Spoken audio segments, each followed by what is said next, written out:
नमस्कार दोस्तों। निरंतर करंट अफेयर्स में आप लोगों का स्वागत है। हम लोग यहाँ पर ऐसे most important current affair discuss करते हैं जिनके पेपर में आने की संभावना बहुत अधिक होती है। इसी क्रम में हम लोग आज बात करेंगे मोहन पर्रिकर अंतर्राष्ट्रीय हवाई अड्डे के बारे में।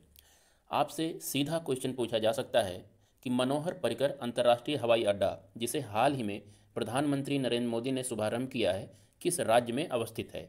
आपका उत्तर हो जाएगा गोवा में अवस्थित है। हाल ही में मोपा अंतर्राष्ट्रीय हवाई अड्डे का नाम मनोहर पर्रिकर के नाम पर रखने का निश्चय किया गया है और ये मोपा अंतर्राष्ट्रीय हवाई अड्डा गोवा में प्रधानमंत्री नरेंद्र मोदी ने अभी हाल ही में शुरू किया है। आप गोवा के मैप में देख सकते हैं, गोवा में इस समय दो अंतर्राष्ट्रीय हवाई अड्डे हैं।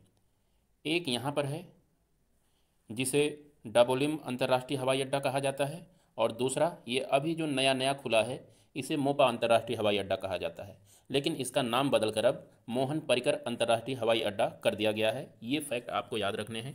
यहाँ पर दो अंतर्राष्ट्रीय हवाई अड्डे हैं गोवा में, ये फैक्ट भी याद रखना है आपको। बात गोवा की हुई है तो गोवा से संबंधित कुछ स्टैटिक फैक्ट्स एंड फिगर भी देख लेते हैं। ये आप देख रहे हैं मैप इंडिया का। इंडिया के मैप में यहाँ पर आप ये गोवा देख रहे हैं।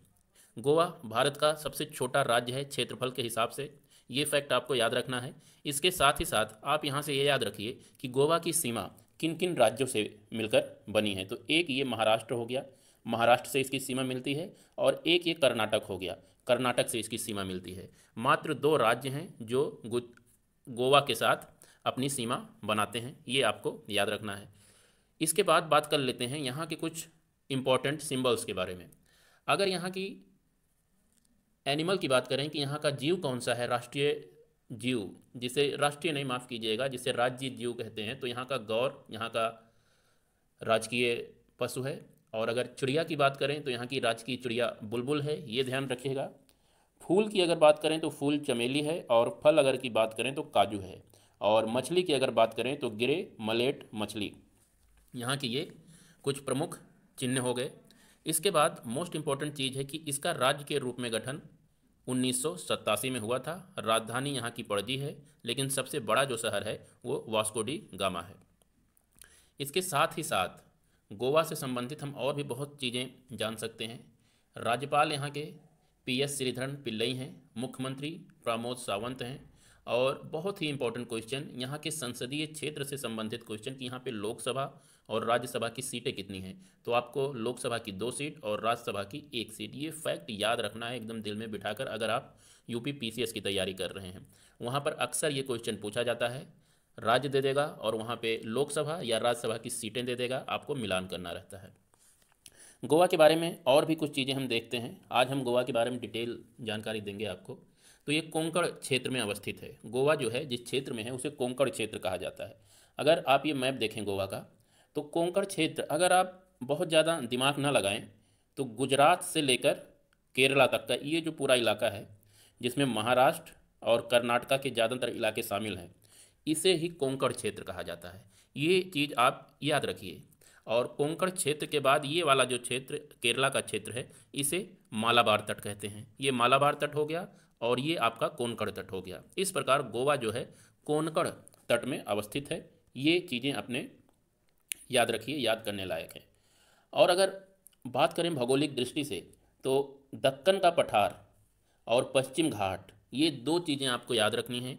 फिर हम एक बार मैप में आ जाते हैं। यहाँ पे देखिए, गोवा में यहाँ पे है पश्चिमी घाट और इसके बाद ये पूरा पोर्शन है दक्कन का पठार। तो गोवा को पश्चिम घाट जो हैं वो दक्कन की पठार से अलग करते हैं, ये फैक्ट भी आप याद रखिए।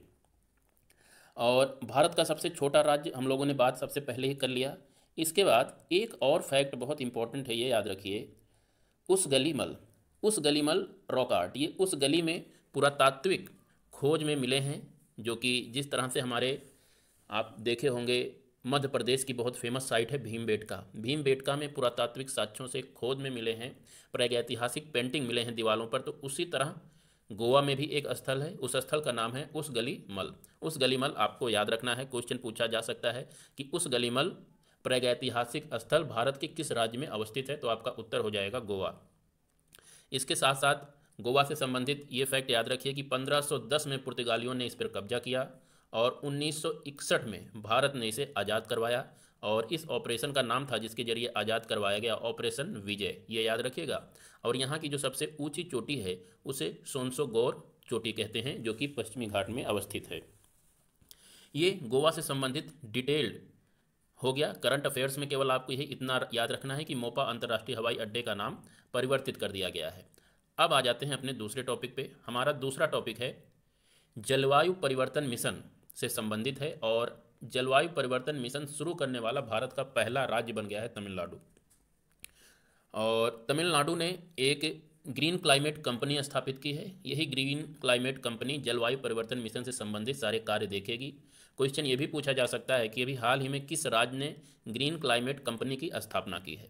तो यहाँ से दो क्वेश्चन पूछे जा सकते हैं, एक डायरेक्ट यही कि जलवायु परिवर्तन मिशन शुरू करने वाला भारत का पहला राज्य तमिलनाडु, दूसरा ग्रीन क्लाइमेट कंपनी की स्थापना करने वाला भारत का पहला राज्य तमिलनाडु। यहाँ पे एरिक सोलहेम का नाम याद रखिएगा। ये संयुक्त राष्ट्र कार्यक्रम के पूर्व निदेशक थे और इन्हें ही इस कार्यक्रम का सलाहकार नियुक्त किया गया है। तो ये हो गया जलवायु परिवर्तन मिशन से संबंधित बात तमिलनाडु की हुई है। तो यहाँ से भी संबंधित बहुत कम स्टैटिक जीके देख लेते हैं। ये मैप है तमिलनाडु का, केरला का और कर्नाटका का।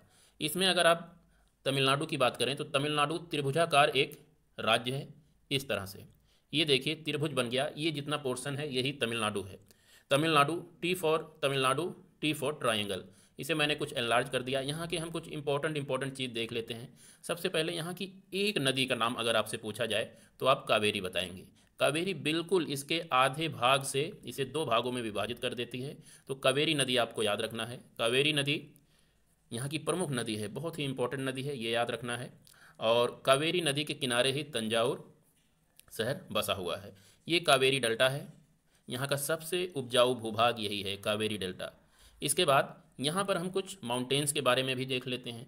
यहाँ पर ये जो पहाड़ियाँ हैं इन्हें नीलगिरी पहाड़ियाँ कहते हैं। और ये जो पहाड़ी आप देख रहे हैं इस तरह से, ये है पालनी की पहाड़ियाँ। और यहाँ पर ये जो इस तरह से आ गई हैं इन्हें कहते हैं कार्डमम हिल, हिंदी में आप बादाम की पहाड़ियाँ कह सकते हैं। तो ये पहाड़ियाँ आप याद रखिए। इसके साथ ही साथ यहाँ पे एक चीज़ और याद रखिए, पाल घाट। ये जो आप पोर्शन देख रहे हैं नीलगिरी और पालनी पहाड़ियों के बीच में, ये जो आपका अनामलाई पहाड़ी है, यहाँ पे अनामलाई पहाड़ी है, पालनी यहाँ पर है, उससे पहले अनामलाई की पहाड़ियाँ हैं। तो नीलगिरी की पहाड़ियाँ और अनामलाई पहाड़ियों के बीच में एक रास्ता है, सकरा सा रास्ता। मैं इसे डिलीट करता हूँ, अब दिखेगा। ये देखिए ये सकरा सा रास्ता है, यहाँ पे पहाड़ियाँ नहीं हैं, यहाँ पे पहाड़ नहीं है। तो इस सकरे रास्ते को कहते हैं पाल घाट या पलक्कड़ घाट। इसे आप याद रखिएगा। पाल घाट या पलक्कड़ घाट तमिलनाडु को और केरला को आपस में जोड़ता है, और यहीं से ही जो मानसून की हवाएं होती हैं तमिलनाडु में प्रवेश करती हैं। इस तरह से मानसून की हवाएं आती हैं और इसी दर्रे से होकर प्रवेश करती हैं तमिलनाडु में। ये फैक्ट आप याद रखिएगा। और कोयम्बटूर इसी जगह पर है, पाल घाट या पलक्कड़ घाट में ही कोयम्बटूर बसा हुआ है। ये फैक्ट आप याद रखिएगा तमिलनाडु के बारे में। इसके साथ ही साथ तमिलनाडु से संबंधित एक दो चीज़ और देख लीजिए। तमिलनाडु में ही कन्याकुमारी अवस्थित है, जो कि भारतीय प्रायद्वीप का सबसे दक्षिणी सिरा है। यहाँ पर आपको कन्याकुमारी देखने को मिल जाएगा। कोयम्बटूर की हमने बात की, तो कोयम्बटूर को दक्षिण भारत का मैनचेस्टर कहा जाता है। मैनचेस्टर इसलिए क्योंकि ये शहर अपने कपास उत्पादन के लिए अत्यधिक प्रसिद्ध है और यहाँ पर बहुत सी टेक्सटाइल मिल्स हैं।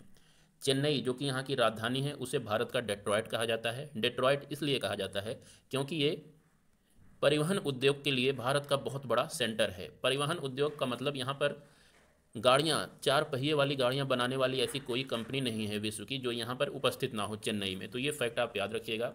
चेन्नई अगर मैप में बात करें तो यहाँ पर चेन्नई अवस्थित है। तमिलनाडु के बिल्कुल आप नॉर्थ में चले जाइए, उत्तर पूर्वी हिस्से में चेन्नई अवस्थित है, जिसे पहले मद्रास कहा जाता था। तो इसे भारत का डेट्रॉयट कहा जाता है। ये फैक्ट आप याद रखिएगा। यहाँ पर आप लोग ये बताइएगा डेट्रॉयट और मैनचेस्टर ये दोनों औद्योगिक शहर किस किस देश में अवस्थित हैं, कमेंट में बताइएगा। और अगर नहीं भी बताइएगा तो अपने आप एक बार सर्च कर लीजिएगा। ये आप लोगों का होमवर्क है आज का। इसके बाद बात कर लेते हैं सुखविंदर सिंह सुक्खू का। ये हिमाचल प्रदेश के 17वें मुख्यमंत्री बने हैं। ये फैक्ट याद रखिएगा। बात हुई हिमाचल प्रदेश की, तो ये देख लीजिए कि हिमाचल प्रदेश से कौन कौन से प्रदेश लगे हुए हैं, सीमा बनाते हैं। तो सबसे पहले उत्तराखंड हो जाएगा, हरियाणा हो जाएगा, पंजाब हो जाएगा, जम्मू कश्मीर और लद्दाख। ये आपके 1 2 3 4 5 राज्य हैं। और इसके साथ ही साथ ये आपका उत्तर प्रदेश भी है।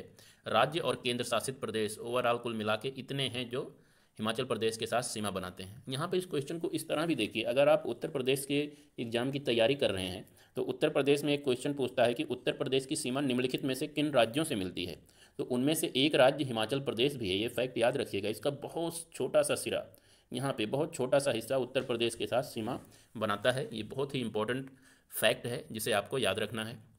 इसके साथ ही साथ हिमाचल प्रदेश को केंद्र शासित प्रदेश बनाया गया था 1956 में और इसे राज्य का दर्जा दिया गया 1971 में। ये फैक्ट याद रखिएगा, 1971 में इसे राज्य का दर्जा दिया गया है। क्वेश्चन पूछता है विभिन्न राज्यों के आगे उनका ईयर्स दे देगा कि किस वर्ष इन इन राज्यों को राज्य का दर्जा मिला, केंद्र शासित प्रदेशों को राज्य का दर्जा मिला।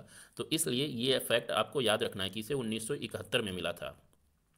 राज्यपाल यहाँ के राजेंद्र विश्वनाथ अरलेकर हैं, ये आप याद रखिएगा। और यहाँ पर हम कुछ नेशनल पार्क्स के बारे में देख लेते हैं, राष्ट्रीय उद्यान के बारे में देख लेते हैं कौन कौन से हैं।